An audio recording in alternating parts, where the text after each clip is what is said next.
I'm Dr. Lauren Johnson with WoW Family Chiropractic, and I want to thank the Pikes Peak Breastfeeding Coalition for having me on today. I am super excited to talk to you all a little bit about the benefits of prenatal, postpartum, and pediatric chiropractic. So we're going to dive right in.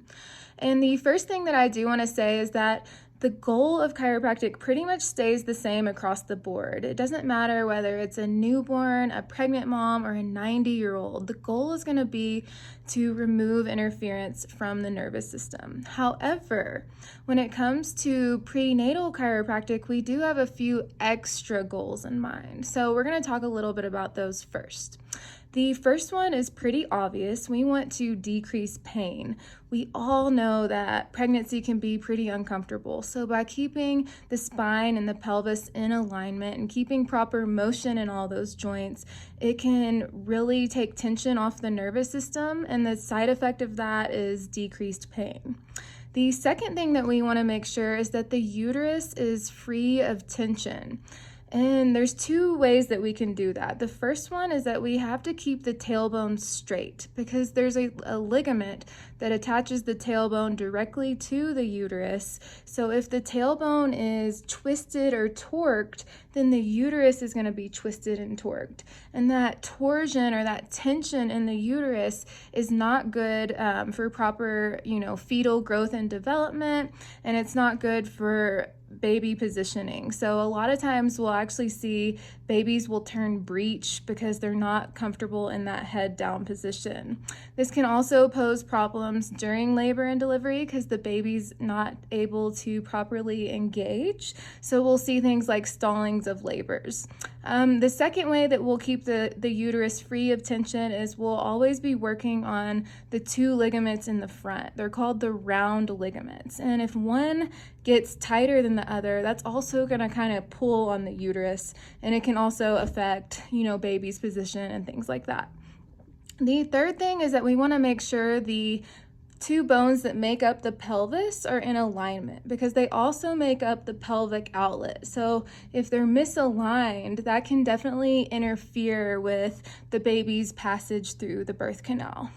And then the last thing with pregnancy is the uterus is a muscle. And so we want to make sure that the nerves that control that muscle are free and free of interference. So we'll always be working in the lower back to make sure that there's no tension in those nerves. And so come game day, the uterus is just as powerful as it can be. And so now we're going to switch gears just a little bit, and we're going to talk about once the baby's born. So it's pretty obvious that the pelvis is going to be out of balance after giving birth. So it's always a good idea to come in so we can realign things, and this is really just going to speed up healing for mom. The other thing that we'll typically see postpartum is moms coming in with neck and shoulder and upper back pain, and this is because now the baby is not in the womb, the baby's outside of the womb. And so they're activating all these other muscles to hold the baby, nurse the baby. They're looking down at the baby. They're changing the baby, bathing the baby. And so all of these things can put a lot of tension in this area. So coming in for adjustments can really relieve some of that tension and allow mom to feel a little bit better while taking care of her baby. Okay, so now we're going to switch gears completely, and we're going to talk a little bit about the baby and pediatric chiropractic, specifically in a newborn. So even the most magical births can be really stressful on a baby, whether it be from the hours of contraction, in utero constraint, or actually going through the birth canal. It is very, very common for me to find misalignments in a newborn's spine, and cranium, specifically in the upper neck. The problem with this is that the nerves that exit from this area control really important functions like turning the head from side to side, swallowing, sucking coordination, the muscles that open and close the jaw. And these are all really important things when it comes to nursing. So With that in mind, I'm going to spend the next couple of minutes talking a little bit about some indicators that your baby may need some chiropractic and cranial work. So, the first thing that I'm going to talk about is asymmetry of the head. So if you're looking at your baby's head and from a bird's eye view, it should look round and symmetrical. If you see that one side is flatter than the other, or if there's any just obvious asymmetry, that would mean that there's tension in your baby's cranium, and it can definitely affect the cranial nerves that are involved in some of the things that I just mentioned. So the next thing I'll talk about is a heightened gag reflex. So if your baby is gagging while you're trying to nurse, this could also manifest as your baby is just spitting up a little bit more than normal. That could mean that there's some cranial nerve dysfunction as well. The next thing I'll talk about is something that I see all the time, and it's that the baby is just favoring one breast over the other. An example of that would be you can nurse your baby in that normal cradle hold on the left breast, but on the right you can only hold them in the football hold.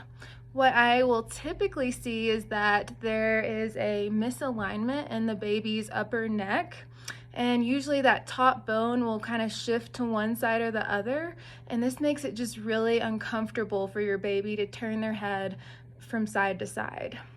Another sign of this would be that your baby is just favoring looking one way more than the other. If your baby takes a really long time to nurse, so they're just pulling off your breast multiple times throughout the feeding, usually this is just a sign that your baby's uncomfortable. So usually adjustments can help with that too. What else? If your baby's always hungry, doesn't matter how much you're nursing, your baby just always seems to be hungry. Usually this is a sign that your baby is just not nursing efficiently. So those are things we could work on as well.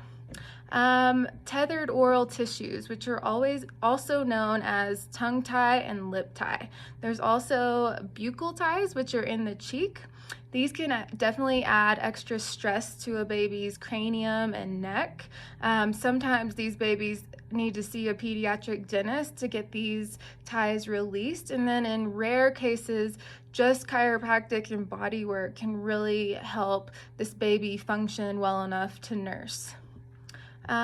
Excessive gas. Usually this means your baby just has a poor seal or a poor suck, swallow, breathe coordination. So they're just taking in quite a bit of air, and it's causing really uncomfortable and painful gas.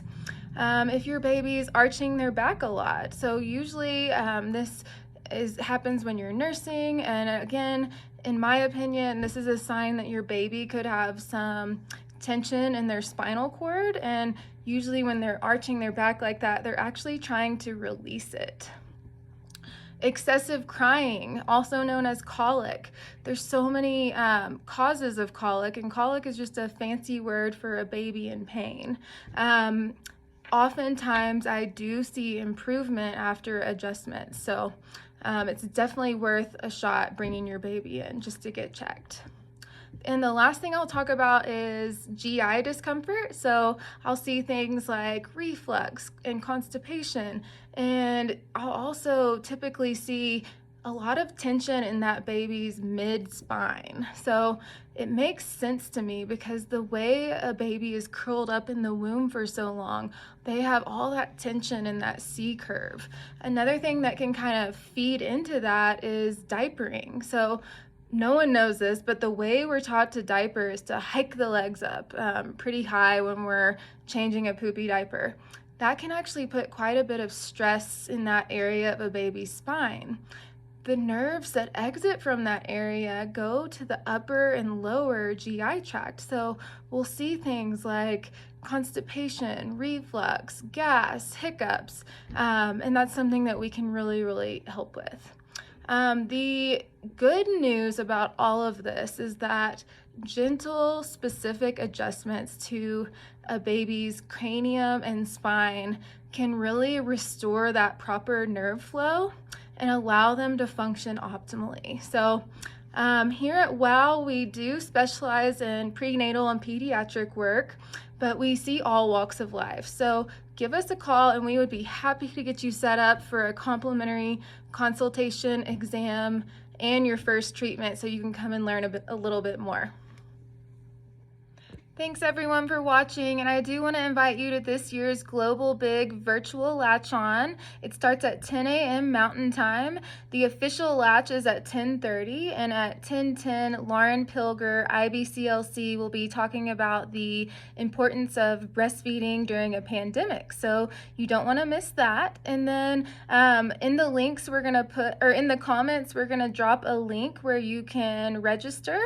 And just a friendly little reminder that the Global Big Latch On is the first weekend of every August, so we hope you can join us in the future.